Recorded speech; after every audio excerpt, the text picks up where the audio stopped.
高低。它亮橘灯就是代表它正在充。按接控制也可以，长按3秒，它就开。往下，它可以上下拉伸，直接调。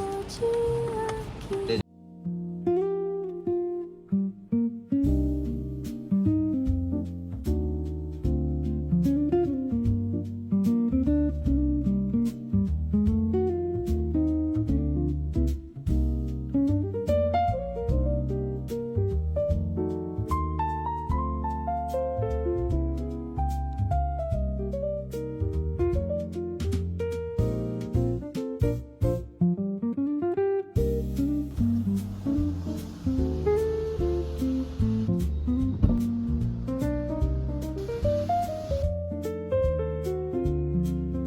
然后如果你有连手机的话，就可以这个电话等等，这些都正常。冷气高低，就是冷气高低可以直接调整，但冷气不用担心。对啊，基本上都有啊。然后驾驶模式这里都会切换。运动、自定义，还有就是一般。正常情况下我们都一般就好了。然后像中间这个充电盘，它这是左右的，它放下去感应一下。它亮橘灯就是代表它正在充，双边都一样。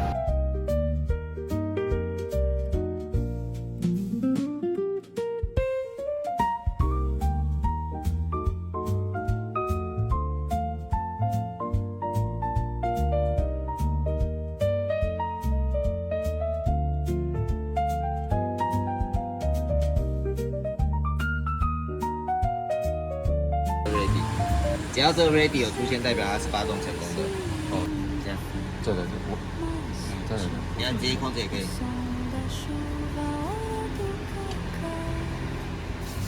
先这样吗？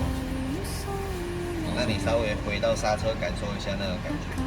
回到刹车，因为刹车比较近，比较高，有人会觉得你如果坐太近，会变成说你回到刹车脚会举起来，有人不习惯。今天你开之后，你就发动之后，你就按1，它就会过去了，它就会调整到你舒服的角度。那你重复按，它就会复写过去，直接覆盖过去。这个屏的是 Auto， 它就是后照镜锁车会自动收，解锁会自动开。那往这边按是强制打开，另外一边就是强制收起来。那正常我们就用平的就好。那这边这个是后照镜调整，左边，然后就上下左右直接控制，然后一样右边。那用完一样会建议回到中间，怕你开车的时候不小心拨到。那这是中控锁，中控锁。那这是窗户轻按跟再往下按，再往下按那一段就是它会自动降到底跟升到底，短按它不会理你，长按3秒，它就开。关也可以，我看一下，那关一样长按，它就可以关。往下这边是油箱跟引擎盖。油箱在左边，变按钮不是拉了，以前这边是一个拉上来嘛，对，它现在变按钮。2个按键没有功能的。这是预留孔，就是有的客人他们可能有新装什么功能，新装什么功能，它会出现在这。是方向灯，那大灯我们都让它调到 Auto 就好了。简单来说，你这样是小灯，这样是大灯。那自动就是我们发动就有日行灯。发动就有日行灯，那边边按它大灯就会自己开，我们就让它调自动就好了。那它感应的位置是在哪里？会不会被那个避光垫遮到？不会，它避光垫有露出来，在那一颗有一颗圆圆的黑色，你看玻璃反光，你看玻璃反光有一颗黑色圆圆的，就在那边，这个角度里面就有一颗是圆的。对，你简单来说，你只要一个东西挡在那边，它大灯就全时打开。在自动远光灯在这边。这个按钮很容易忽略掉，在这里。简单来说，你按下去之后，它会出现这个远灯的符号，然后写一个 A。那意思就是，好，比如说你现在侦测到要开大灯了，天比较暗，开大灯它就会打远灯。那像现在前面不管是障碍还是什么，只要侦测到前面有东西，或者是对向有来车，它就会切近灯。那清空了，它就打远灯。这个是雾灯，雾灯比较少开的。第一段是前雾灯。第二段往上它会回弹，就是后雾灯。那往下就是全关，往下就是全关，往下的就是前面。好，那方向灯我们正常是这样子，那是方向盘回正之后它才会回来。然后也有一个像我们高速公路变车道，转弯幅度比较小，它这轻拨一下，它会快闪3下让你变车道，不用你再特地把它拨回来。你可以试试看。就是有过卡榫，它就必须要方向盘角度回正。对，大概就是这样。这个功能蛮好用的，不太需要你再特别去拨它。一下子而已。你有习惯，我们第一次检查，今天8月1号。简单来说，我们1个月内9月1号以前要进来做新车第一次检查，只要是 Toyota 原厂都可以，但是它纯检查没有任何工钱。我们保养是半年或1万公里。8月，所以第一次保养是2月1号嘛。简单来说就是1月底，跟7月底要进来保养。你满月进来的时候，你如果这个快播这个功能习惯，你跟那个专员说，他接电脑直接帮你改他就是3下、5下、7下，改长没关系，不要改短，因为有时候切到一半它停了，会被检举。方向盘刚才还没调哦，这根拨管往下，这个很紧，往下，它可以上下拉伸，直接调，这就可以解决你太近的问题，太远的问题。这边是控制仪表板，左右就是控制它的模式，你看，你会用跟车吗？那我会建议你用在跟车这个画面，因为最大，在旁边在上面那个画面都很小。那上下是控制这一边，显示面板，这是胎压。那胎压看这边，这一个，还有你建议胎压。它38这个是单位不一样 ，K 帕或 PSI， 你就看跟你数字差不多的，你就看26。那这个驾驶比例的意思是，我这一次的发动纯电占了多少？那这个平均油哈，这个仪表板亮度通常我们会建议大概1半多一点，你这个晚上看比较准。那这个 HUD， 你现在正往前看得到吗？没有东西，好，我帮你调，正常坐，你开车的姿势，往正前方看。这最低了吗？这样可以了。OK， 好，假设我平常是用油耗好了，假设我现在是用看油耗，我想要设定，那我就上下一直找到设定，好 ，OK， 按一下，然后 HUD 就是抬头显示器，你短按一下是关。那你要设定，你要 OK 长按进去就是第一个就是亮度位置。那显示设定这个就是你现在看到的这个是标准。有的人跟车我建议用标准就好，因为完整很烦，它会出现一堆没有用的资讯。这个是电动尾门，那这个我们都不用关。那开启位置的调整是高低。简单来说，我就是越开越低的概念。有的人是因为可能车库受限等等的，那你们如果没有车库上的问题的话，你今天如果临时到一个地方比较窄，高度有限制，你是不是按按钮开，同一个按钮站一下它就停了，或者是开到你觉得快撞到，你手直接拉它就停了，就直接停了，就不用特别再进来仪表板再调。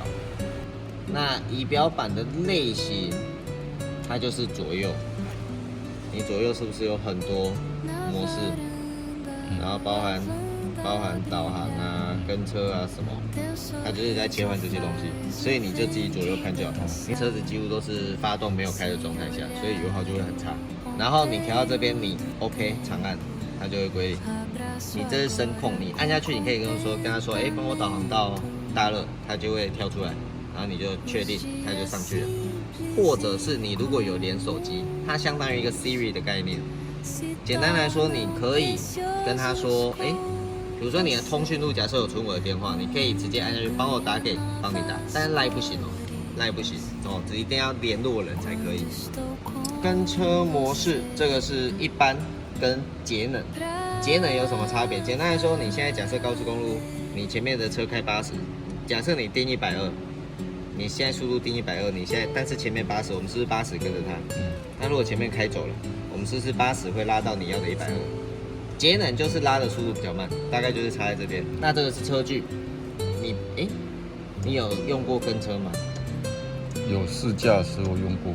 好，那我会建议你先用2格，先习惯这边，3格以上我都不建议，因为你在路上车子会一直切进来，其实2格车子就切得进来了。我就变成说，你如果让它去自动刹车，第一它会刹得很急，你会不舒服，所以通常车子切进来或者前面的车紧急刹车，我们会建议我们自己刹车。比如说你现在设定50，那一台车切进来，你刹车了之后，那前面的车往前开，我们顺的开了之后，你这个往上拨，它又会恢复到你上一个设定50，那你的当下定速的设定就取消了。那一开始我建议2格，你要习惯它的刹车，因为刹车，比如说你开60到停，它刹车一定距离会拉近，你要习惯，习惯了之后你再把它调成1格就好。因为我们定速的时候，脚建议一样放在油门上面，不要离开。那你遇到紧急状况，你再反应比较快。好，假设现在100，但是我定120，就我就100跟着它，对不对？那我想要超车怎么办？你就直接踩油门，它可以往上超越。比如说踩到120，超车完，你油门放掉，它就会慢慢降回你的速度，它就会慢慢降回你的设定。4，踩油门，因为前段你会感觉到前段的油门是空的。因为它已经有维持在一个高转速了，所以你前段油门会是空的。所以你要超车的时候，你一定要踩得比较重。这个你上路感受后，你就会知道我在说什么。对，这个是车道自动，看你要不要关掉。车道自动的作动，我记得是时速好像50以上就会作动。简单来说，你如果市区在开，你没有用跟车，没有用定速，你压线它就会一直帮你校正，看你习不习惯。这个先关掉。先把它打开。车道自动这个了。对，然后距离你就可以随时调整。你就刚才跟车当下也可以调整。然后你现在开到100，你按下这个，它就定在100。那你前面正前方的抬头显示器，包含这里的图会比较复杂，因为它连旁边的车什么都会显示。好，你看正前面它就是这样，然后前面没有车的时候，它就是车道有没有在车道内。那如果你前面有车，你2条线的前面会出现一台白色的车。一定要有那台白色的车，它才会停，代表它才有侦测到对面的。但它侦测很快，你切进来马上就侦测到。虽然4.0它可以，比如说大回转的匝道，它是可以出得来的，但我还是会建议你把定速关掉，因为如果你前面没有车，或者是转弯角度过大，它瞬间只要没有侦测到那台车，我们高速刚出匝道，我们通常定速的时候可能都是100到120，比较快。那一旦前面那台车没有侦测到，我们可能从40、50就会直接，它引擎会补得很大力，直接给你快速往上拉。按这一个会比较舒服一点，快拨长按，它就是比如说60就65、70、5公里往上跳。快一点的方式，你就是直接把油门踩到120，直接重新设定最快。假设你现在高速公路塞车，是不是很难完全静止？你看你正前方的抬头显示器就看得到，它只要完全静止，大概2秒到3秒，它在那线那边，它会写一个等待中。等待中代表什么意思？代表它已经接管刹车了，前面的车开走，你不会跟上去了。这时候你就油门轻踩，或者是 reset， 它就会再跟上去。那这一支雨刷往上是快刷，往下3段，第一段是 auto， 那 auto 我不建议用，刷的速度。